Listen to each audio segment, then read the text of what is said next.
en el procés de les independències de l'ex-Iugoslàvia van exigir que per reconèixer les independències hi haguessin referèndums. L'ex-Iugoslàvia, és que mira, quin esquema em posa, mare de Déu santíssima. Estic parlant d'estats que avui dia són socis nostres a la Unió Europea. Com volia ser de Bòsnia? Tu saps el que va passar a Bòsnia? En qualsevol cas, Bòsnia havia fet una declaració d'independència al Parlament i no havia fet referèndum. Bòsnia. Sí, Bòsnia. No havia fet referèndum. I llavors se li va demanar que fes referèndum, el va fer, el va guanyar i immediatament es va reconèixer la independència. Després van passar altres coses, perquè els serbis...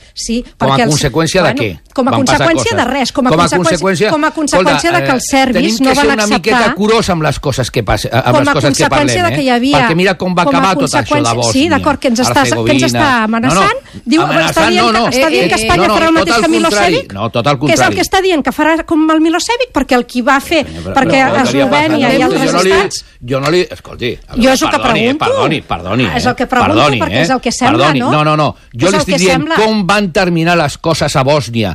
Vostè em posa com a exemple a Bòsnia. Tal com es van fer les coses a Bòsnia, a l'antiga Iugoslàvia, com van acabar les coses. Estic parlant, estic explicant... Jo li demano que retiri, sisplau, això que m'ha dit vostè. Jo li he preguntat, el mateix que Milosevic. A mi em sembla un insult, això, m'entén? Perquè això és com si jo li dic a vostè si vostè vol fer el mateix que Hitler. Bòsnia va declarar la independència. Miri, senyora, fins a aquest moment hem tingut molt de respecte vostès, els independentistes, i nosaltres els que no ho som.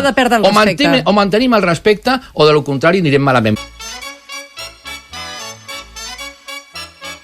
¿Qué coño es esto de la UDEF?